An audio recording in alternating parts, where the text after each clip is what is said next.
Bismillahirrahmanirrahim. Qala Asy-Syekhul Imamul Muallif rahimahullahu taala wa adaman naf'a wa bi barakati ulumihi fid dharain ya rabbal alamin wa ya mujibas sa'ilin ya aliyu bi'sas sadiqu alladzi yuqassiru fi sadiqihi.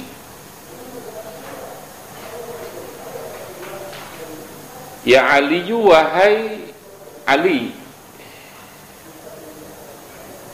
bi'sas sadiqu, yaitu sepaling buruknya teman,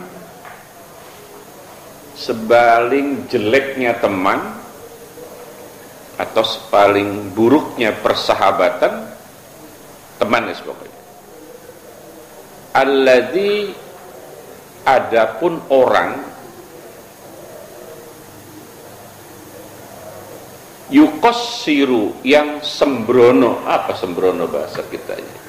Udah jadi bahasa Indonesia ya. Yuqassiru, yang sembrono, iya. Nanti saya jelaskan maksudnya yuqassiru ini. Fi sadiqihi, pada temannya, alladzi tadi. Sembrono itu gini.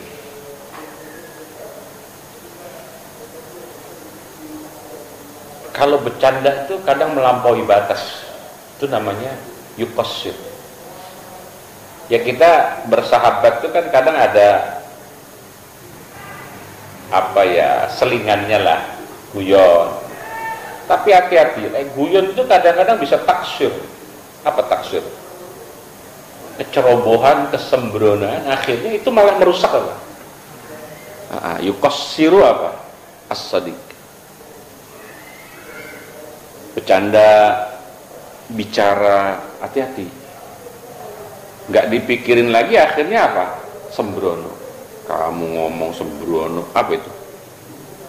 Kalau ada orang ngomong kamu ngomong sembrono, itu artinya apa? Nggak dipikirin lagi, asal ngejeplak. Nah, maka ada model teman yang kalau ngomong begitu, kalau bercanda begitu, berarti jangan ditemenin yang begitu tuh. Ya kalau saran sih ya tetap ditemanin, hanya dinasehati, jangan begitu. Ini akan merusak persahabatan kita. Itu menyangkut hubungan sehari-hari, belum urusan agama. Agama itu ada rambu-rambunya. Contoh, kita punya pasangan, istri kita, teman kita juga punya apa? Jangan mentang-mentang teman. Larangan agama kita terabas. Kita ngobrol sama istrinya teman kita, itu tidak boleh. Namanya taksir, sembrono. Udah akrab ini pak, loh. Tidak bisa. Jangankan teman yang orang lain, ipar saja tidak boleh. Kenapa ipar nggak boleh? Karena kan kalau kita meninggal, dia bisa menikahi istri kita. Itu masalahnya begitu. Jangan kayak sok akrab begitu.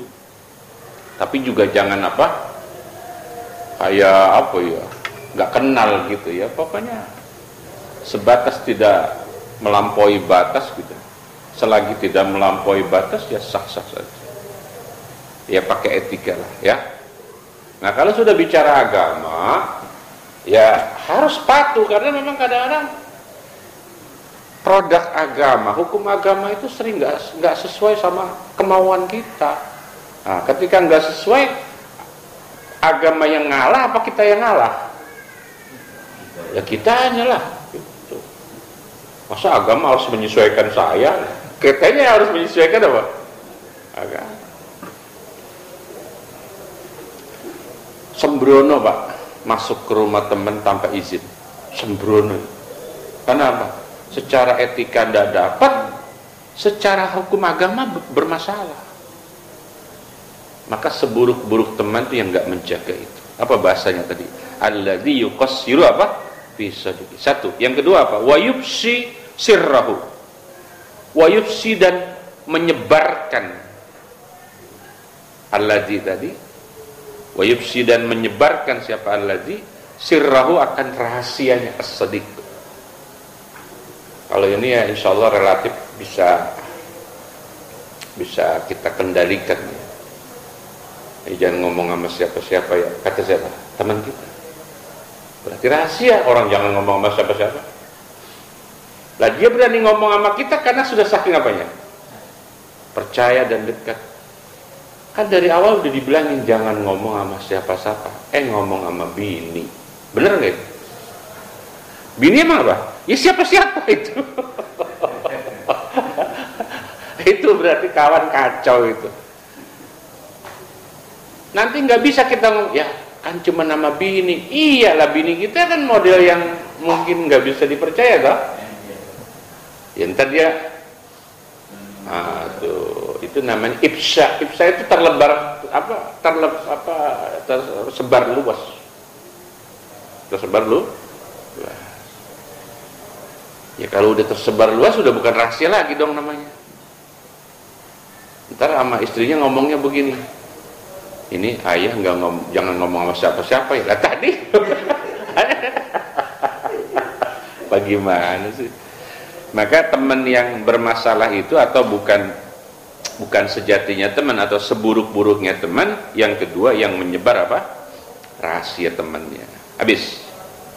Ya Ali, wahai Ali, al-fusadikin qalilun. Apa? Al-fusadikin qalilun. Al-fusadikin adapun 1000 teman, 1000 orang teman, yaitu qalilun, masih terlalu dikit. Masih terlalu sedikit.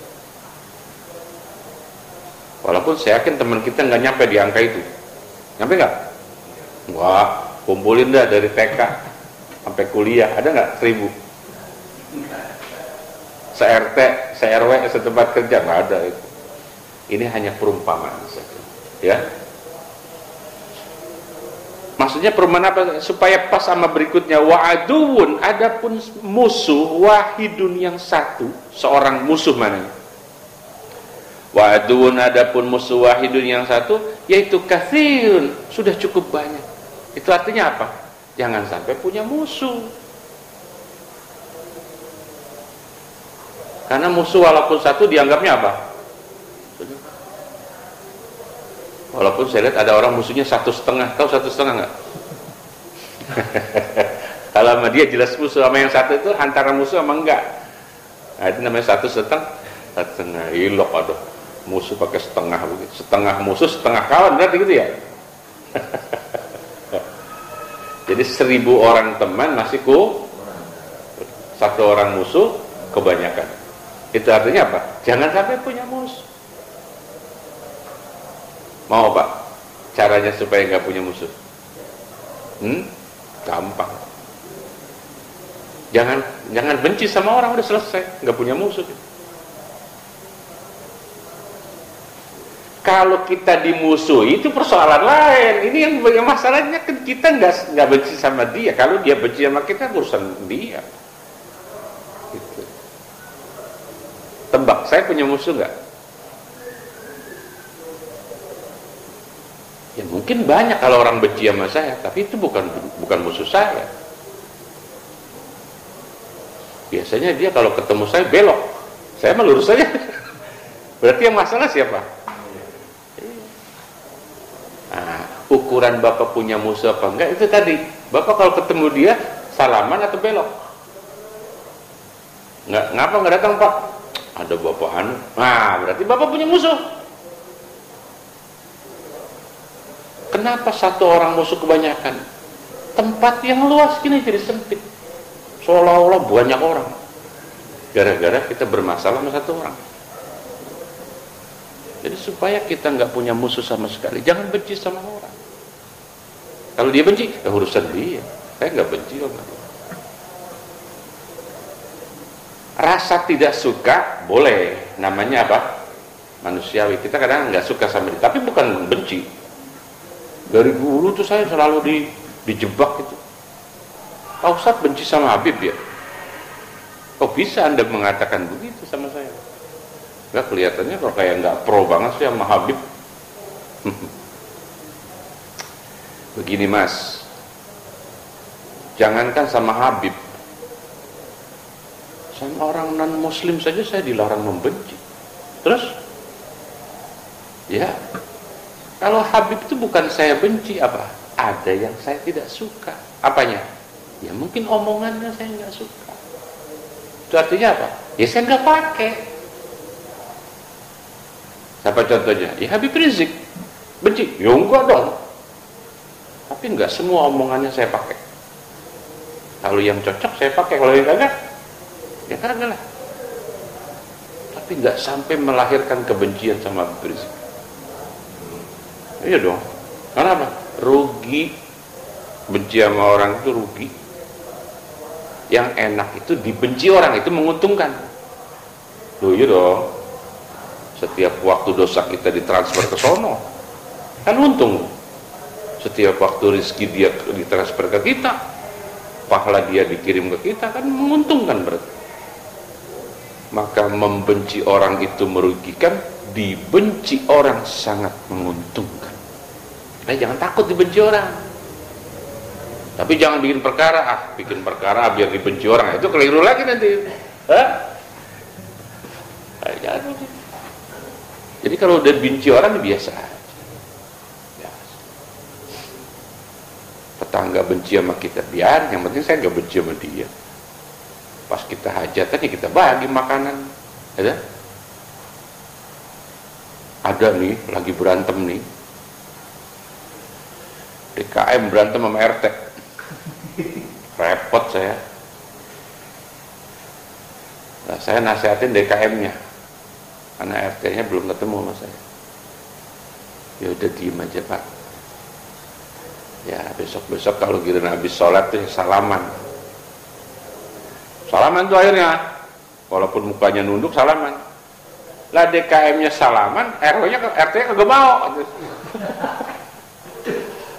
Jadi saya ngelihat orang di samping saya kehalang sholat kagak mau salaman. Wah, ini semalam tuh sampai jam 11 curhat itu DKM. Karena beberapa kebijakan korban itu diintimidasi. Akhirnya saya udah kagak sabar. Ya udahlah Pak, ntar kapan-kapan. Punya nomor telepon Pak RT nggak? Dulu punya, saya hapus Pak. Ya udah. Ini kalau begini nggak ada habis-habis ya Pak.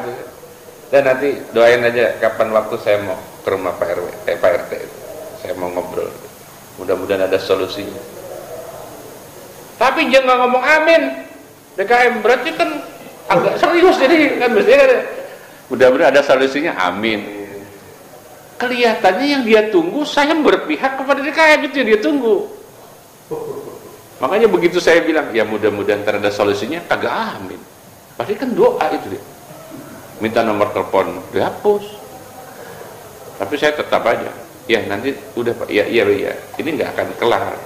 Pokoknya saya insya Allah deket-deket waktu mau ke rumah Pak RT.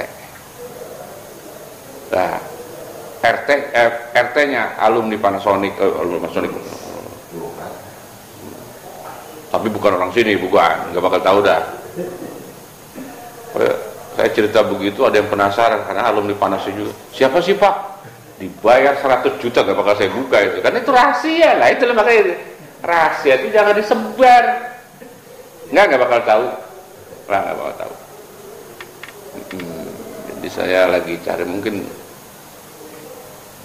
belum tepat. Pengennya sebelum kurban, supaya nanti pas korbannya itu ya saya sih nggak pamer ya Pak.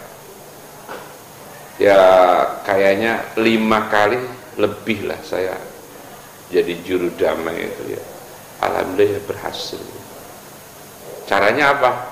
nggak ada yang saya belain itu juga. Ya bahwa orang pernah punya salah, iya saya juga pernah punya salah. Tapi problemnya ya udah, itu kan masa lalu, yang penting kan yang kedepannya gimana kan gitu. Ada. Nah ini wahaduun wahidun katsirun, ini diiling-ilingi karena Nabi ngomongnya rada nemen ini. Ya Ali sadiqun apa alfu sadiqin qalilun apa wahaduun wahidun apa. Nah ini yang berat, yang terakhir. Minggu yang lalu saya katakan udah cukup, saya nggak kuat. Ini yang di sini, yang terakhir. Ya Aliyu. Dan ini untuk mengukur persahabatan kita dengan dia itu sehebat apa. Jadi kan sekarang bahasanya orang kalau sudah saking dekatnya itu bukan sahabat, bestie. Apa namanya? Bestie. Apa bestie itu apa ya? Soulmate. CS, ya, versi kami CS. Pokoknya ada dia gitu ada. Tapi apa benar itu persahabatannya? Nah ini ada ukurannya. Maka menurut saya ini, orang boleh ngaku dia soulmate saya, orang boleh ngaku dia CS saya. Apa ukuran? Kalau bicara ukuran ya agama lah. Nah kita baca tanda-tandanya. Ya Ali, wahai Ali, lis-sodaqati, yaitu bagi akad persahabatan, artinya persaudaraan yang diikat itu, atau sejatinya persahabatan, alamatun, adapun beberapa tanda. Ada tandanya orang benar-benar bestie atau bukan. Apa yang pertama? Ayyaj'ala malahu duna malika. Ayyaj'ala, bahwa menjadikan ia sodik malahu, akan hartanya sodik, duna malika, pada penjagaan harta kamu. Maksudnya apa? Ketika kita berani berkorban, kalau ada yang menjelaskan begitu, berani mengorbankan harta kita untuk teman kita, itulah bestie. Masalahnya persaudaraan itu kadang awal rusaknya gara-gara uang.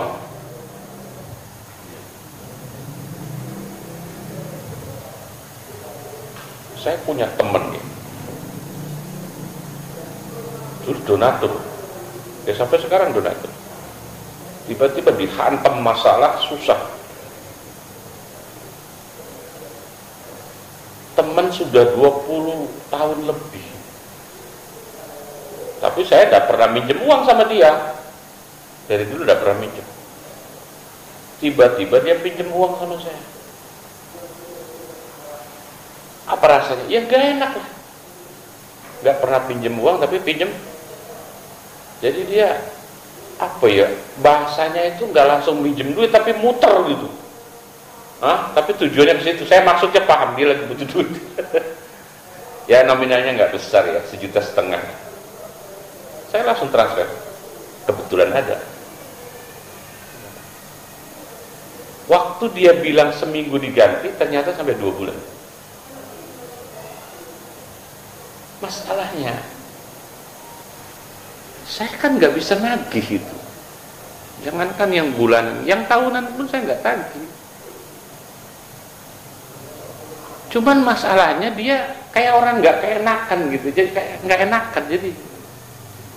Jadi misalnya gini, besok ngaji, langsung bilang minta maaf belum bayar. Loh, saya mau ngomongin ngaji kok apa? Nggak enak belum bayar. Masya Allah. Apa merusak hubungan saya? Enggak, saya biasa saja. Waktu dia di penjara, dia pernah di penjara.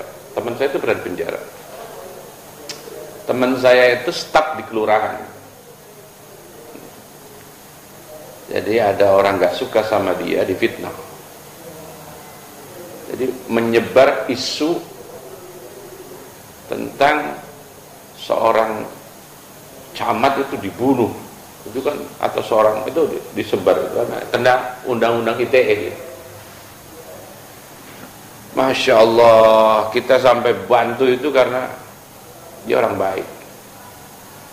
Kita siapin kuasa hukum, lawyer, kita cari lawyer. Terus baru kena 5 tahun dia, tapi terus jadi tinggal 3 tahun, terus dikasih tinggal 1,5 tahun. Berapa bulan masuk penjara, bapaknya meninggal. Masya Allah, kan nggak boleh itu, nggak boleh karena baru masuk belum lama. Ya kita datang ke jauh rumahnya. Kalau ini boleh saya kasih unjuk, di daerah Babelan, nggak mungkin tahu lah itu. Jauh, ya Muara bukan Babelan, jauh. Kita berangkat kawan-kawan takziah. Ya Allah, ya Allah. Nah, ini yang saya bilang, persahabatan sejati itu ketika kita rela berkorban untuk urusan harta kita itu. Kepada siapa? Teman kita. Ayyaj'ala malahu apa? Duna malika. Seolah-olah harta kita itu bukan harta kita, karena kita apa? Begitu mudahnya membantu. Jadi kalau sama teman tuh kalau bantu jangan perhitungan gitu maksud saya. Itu baru bestie. Nah, dari situ apa benar CS kita itu dia? Ayo. Bukan. Susah memang cari yang bestie itu agak susah, apalagi kalau udah bab duit itu udah susah. Padahal ukurannya teman sejati itu ketika apa? Ya kita merelakanlah harta kita itu. Ya dia pinjam, dia pakai, dia minta, itu tidak apa-apa, ya biasa saja. Sebaliknya nanti giliran kita pun demikian. Dia rela, dia korbankan hartanya membantu kita. Ada nggak, punya nggak teman itu sekarang? Mungkin tadinya kita punya, menganggap CS, pas mengukur ini kayaknya nggak ada. Baru 1 padahal 3. Yang kedua, wa nafsahu duna nafsika, wa nafsahu dan dirinya shadiq duna nafsika, dalam apa itu, penjagaan diri kamu. Maksudnya apa itu? Maknanya sih duna nafsika, bukan diri kamu. Maksudnya apa? Kita itu rela pasang badan istilahnya untuk apa? Kemuliaan teman kita. Saat teman kita lagi menghadapi sesuatu yang itu, ya kita rela pasang badan, rela berkorban jiwa itu kalau perlu untuk apa? Ya kalau mau cari contohnya ya Nabi sama siapa? Abu Bakar, Umar, Utsman, Ali, itu baru shadiq. Benar kalau itu. Siapa bestinya Nabi? Abu Bakar, Umar, Utsman, Ali. Susah kalau sekarang nyarinya. Maka kalau saya teman sejati, susah sekarang kalau sebut teman sejati, kalau parameternya tanda-tanda yang dikasih tahu oleh Nabi. Kita sekali mungkin masih mau berkorban, karena udah 2 kali, 3 kali, 4 kali, ya bosan. Tapi tidak dengan Nabi, tidak dengan Abu Bakar. Ya ada contohnya, ya langsung aja Nabi sama Abu Bakar. Abu Bakar ya sama Umar, Umar ya sama Utsman, itu memang bestie semua.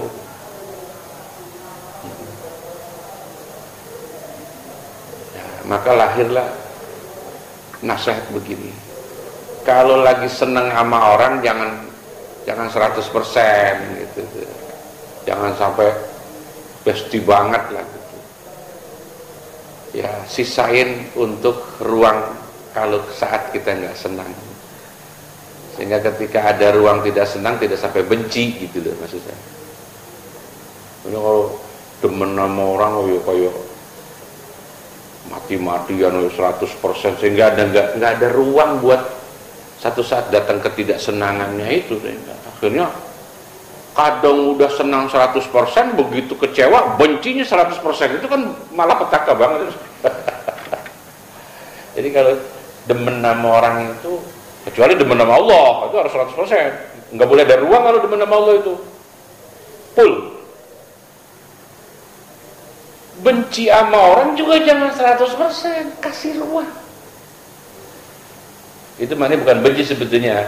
Nggak suka, kalau benci sih nggak boleh pakai persenan, nggak boleh, 1% aja nggak boleh. Jadi di situ namanya abghid, baghidoka itu nggak suka. Kalau marah sama orang itu jangan apa? 100%, kasih ruang. Satu saat ada penyesalan, nah ada ruang itu. Nah, kalau mau benci 100% sama setan, nah, baru tuh cocok. Pokoknya saya mendeklarasikan kebencian 1000% buat siapa? Setan. Nah, boleh kalau itu ya. Wah, setannya tersinggung sekali gitu. Tidak apa-apa. Kita bikin setan jadi kurus. Astagfirullahaladzim. Terakhir, wa irdahu duna irdika. Wa irdahu, dan kewibawaannya sadiq duna irdika, di bawah kewibawaan kamu. Maksudnya apa? Jaga kewibawaan teman kita. Kan ada orang ngorek-ngorek persoalan teman kita. Ada. Dan kita tahu kita temennya kok. Saat itu hati-hati. Ini kalau saya cerita nanti jatuh wibawa teman saya. Nah, seperti halnya kita juga jatuh wibawa kita dikorek orang, nah, kita juga harus berkorban untuk melindungi kewibawaan teman kita. Saya kira ini tanda yang mungkin ya, kalau tiga-tiganya nggak punya, minimal satu lah, ya, minimal satu. Itu pun mungkin ya belum termasuk CS banget. Ya udah lumayan CS lah, tapi belum apa. Memang berat. Tapi juga jangan lebay, mentang-mentang kawan tukeran bini, wah ngaco itu. Itu kan berarti dia sudah taksir tadi itu, sudah melampaui yang akan datang paslun fit taubati, pada membahas tentang taubat.